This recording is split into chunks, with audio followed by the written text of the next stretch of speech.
Hello, doers. My name is Jose Ignacio, and I have a question. How many subscriptions are you currently subscribed to? Admit it, more than a few. Today, we're looking at Tecpro, a software development training company that offers subscriptions for online courses. Subscriptions are a great way of packaging online courses. On the customer side, students can choose if they want to commit to a monthly or a yearly basis. And then on our side, subscriptions are a great way to keep up customer retention and for us to maintain a predictable monthly and yearly revenue. So let's walk through the process of selling one of our course subscriptions, shall we? Enough chit chat, let's get right into it. Alrighty, so here's a quick overview of our website. So Odoo actually made it incredibly easy for us to build it with no coding required. And I can quickly customize and add elements if I wanted to using this little edit tool up in the top right corner. But right now, I want to show you some of our products that I'm talking about today. So to show our courses, we're going to head over to the shop, and here we are. Okay, so here's the shop page with our different course products. Tecpro offers 3 training packages and a couple of subscription services. We have a yearly training over here, which is $2,000 per year, and this affords students 100 classes per year. We also have a monthly training where students have 8 classes per month. And the unlimited training package over here, which is $400 a month, where students, you guessed it, they get unlimited number of classes per month. I know what you're thinking. With these prices, how can you not sign up? Well, let's talk more about that then. So let's go through how I've actually set up selling subscriptions as an online business. So we're going to click in our top left corner just to go back to our dashboard over here. Let's head into our subscriptions app, yellow and green one right there, Odooers. Okay, we're going to go to configuration and settings. Now I want you to scroll down until you're over here in our quotations and orders section. Now, since I sell my products online, I've gone ahead and enabled the online payment option that we have right there. And why? Well, this means that prospective students can purchase training packages directly from our website. And then if we go down to invoicing, we have automatic invoicing ticked off. And this means that an invoice is automatically generated with the online payment that goes through. Now, this means the customer gets receipt of payment right when it's made, instead of having to manually send it out. And the revenues, as you guessed it, are simultaneously recorded by our accounting applications. Remember to hit save, and now I think it's time for us to take a look at how I've set up my courses inside of our products tab. So select products and products. This is different because we're doing it within the subscriptions app. Okay, now let's select our monthly training one to start with. So here's the product form for our monthly training course. I've actually set this up, as you guessed it, a sales and a subscription product. Because this is a service and not something we sell physically, I also have the product type over here set to service. Now, setting up this product under these configurations allows me to do pretty cool actions. Because this is set up as a sales product, it means we can actually sell an invoice for it. And Odoo opens up several fields for the product form that help facilitate the sales process. As well, because we check the subscriptions box, it means that sales orders for this product are automatically rendered as recurring ones with regular invoicing dates. That's incredibly useful. So having worked in sales, I've noticed that sometimes there can be a lag between the time of purchase and handoff to a team for follow-up of any type of kind. For the customer, this creates a moment of uncertainty. Sure, I got the receipt, but what comes next? Well, this is what comes next. We address our issue under the Create on Order field for us, where this product will create a new task. As you see that we've selected, you can also select project and task, project. You can also select nothing, but in our case, we're selecting task. There's a reason. Because the product will create a new task inside of the project app once a sales order goes through. This way, my team is prompted with the next step, and we can get things rolling with the customer right when the sale goes through. For reference, each new task for this product will all be under, as you guessed it, software development training project over here. So we'll see how the task looks from the projects app later on. Don't worry, I'm going to show you that as well. So for internal tracking purposes, this is the back end. I've also set up a new unit of measurement for my training courses. As you could tell over here, we have it as 8, classes in this case, because that's how we're going to do this. So that is because the monthly package includes 8 classes per month, which I've set up in our back end if you wanted to see right there. Right there. So because each class is exactly 1 hour, I placed it under our working time category right there. And if you want to see that one as well, let's go forward with that. So our reference unit under working time is an 8-hour working day. This means that any new unit of measurement in this category has to be divided by 8 to get that ratio.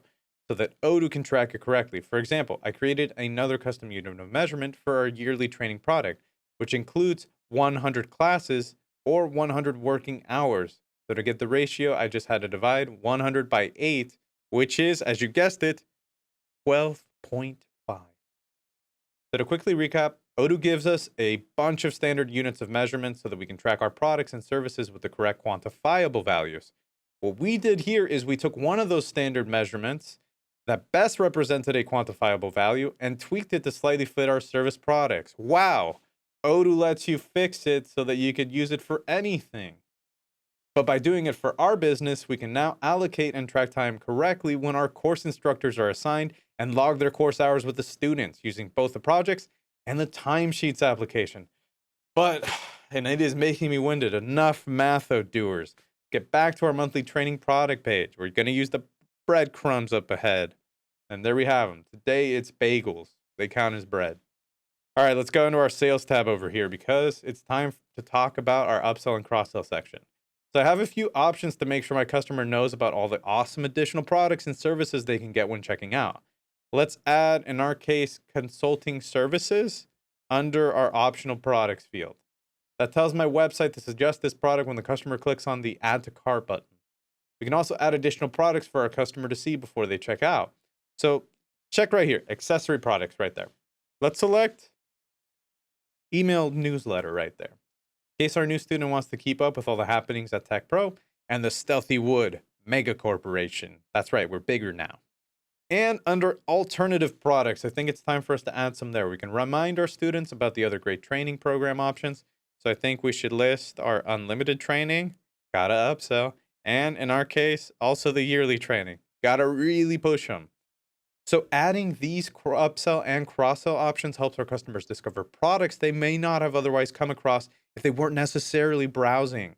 And it's also a low-effort way for Tecpro to catch more sales. We just blast them with it. So let's see what all of this looks like when an order goes through. Hello, doers. I happen to be a Tecpro customer looking at the website right now. So let's head on over to the shop. I'm interested in the monthly training package, so I select it. As a customer, I am immediately greeted with alternative products at the bottom. And let's see what happens when I hit add to cart. Would you look at that?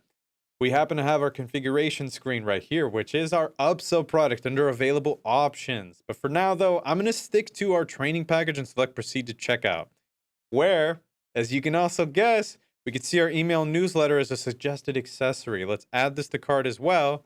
And then we're going to hit pay with demo. Okay, so here we are. I have a payment integration specifically for Tecpro demos, but Odoo offers the most popular payment integrators for your online business, including PayPal, Authorize.net, Stripe, among others as well.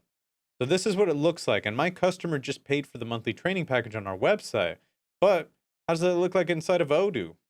So because Odoo's apps all talk to each other in the backend, this website purchase generates a sales order in the subscriptions app. So let's actually head in there right now. Okay, remember our order number when we bought that course online? Well, here it is on the back end over there. So from the subscriptions app, I have a default overview of ongoing or paused subscriptions. If I remove this default filter, the list is bigger. You can also see the subscriptions that are still in quotation mode, or unfortunately, ones that have churned. Let's find my most recent subscription sale. We're going to click on the different columns over here just to change it up. Let's order these, in fact, by sales order number by clicking twice on the number column. And there we have it. This happens to be our most recent sales order / subscription. So from here, my team and I can track things like customer information, order and payment dates, and more. In particular, I like to check the next invoicing date right there, which happens to tell me when the next payment is due. On this date, the next invoice will be generated and the subscription period will extend to the next month. These subscription detail fields are my really handy dandy notebook over here because they allow my team to quickly check where we are in the subscription pipeline. We never miss an invoice date and our student subscriptions renew on time. So we actually go way more in depth on the different fields and tabs for subscription products and sales orders in our other subscriptions, tutorials, and documentation, which I've already linked in the subscription below. In the description below. Wow, subscriptions on my mind. Oh, doopsie. So be sure to check those out. Now remember those nifty settings that we enabled earlier? Well, we can take a look at them right here inside of our chatter. Okay, so when a student purchases our training packages from the website, an invoice happens to be directly sent over to their email. And you can actually see that with our invoice if we check that out. So here's the invoice that my customer sees. We can also see our nice little PDF right there that was custom designed with our PDF builder if we would like to. And we can even find the sales section right there. So this saves me and my team the time it takes to manually write and send emails. We didn't have to actually manually create this. Everything just went out.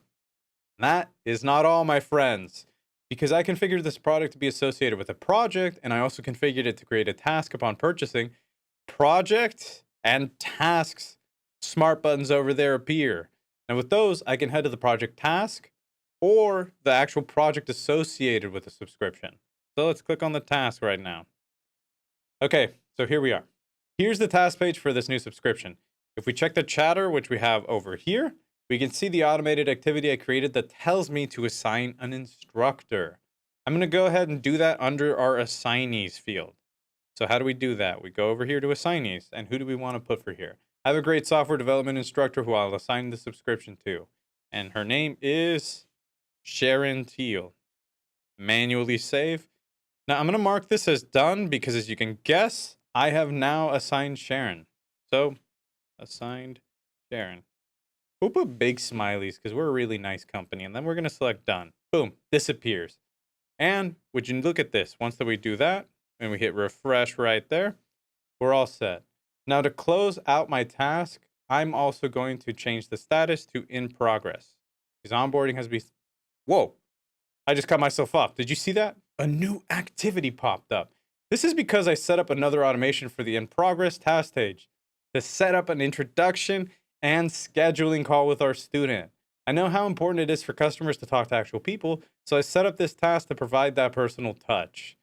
But I think it's time for us to see that now from our instructor hat. So now that I have my Sharon hat on, I could tackle my task by clicking on the edit button right here, then selecting open calendar. And you guessed it, now that I opened my calendar app. In this week view, I can actually click into any time and day in the future where I'd like to schedule my call. And it's going to open up in a new event window over here. The time and date are already populated right there where I clicked, as is in our case our attendees. So under video call URL, you'll notice it's blank, but I have this add Odoo meeting. When I do that, I can create a video conference link to send to the student. So the description carries over from my task card as well. I'm going to edit this, however, to say something nicer. Okay, once we're done with that, we just select, save, and close.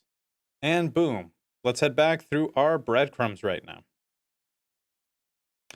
Now, if I check the chatter, I can either click mark done, or I can also select reschedule if anything comes up. And you'll notice it also updated as well. So the project app is such a powerful tool for getting things done. But how do we track what employees are doing and how long it takes them?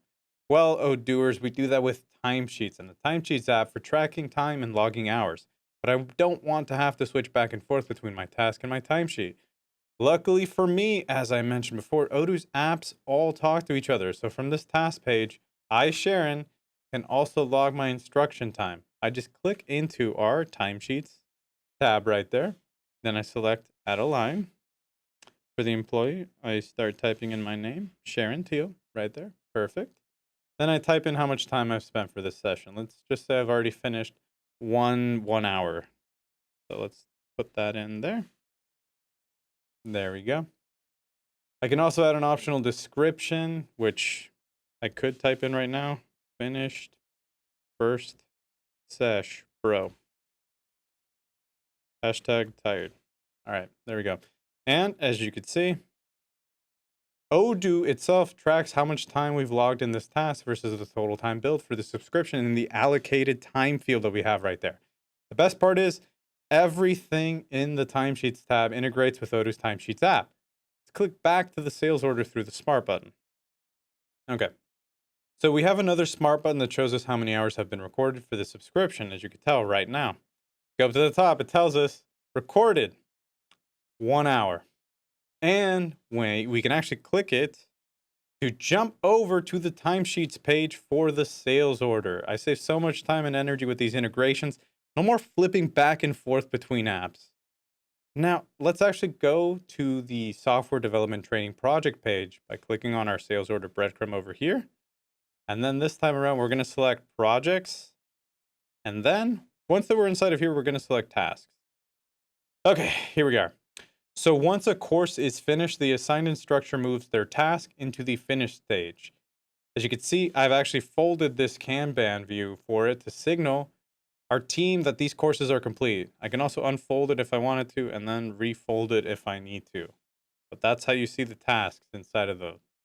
So as a final action, I've automated an email to be sent to students asking them to rate the instructor's services so that we can continue learning how to best serve our students. Because I was going to call them customers, but that would be a misstep. Let's see this in action though. So we have a couple of courses that happen to be complete, which we can see because they actually list that they have 0 hours left over here.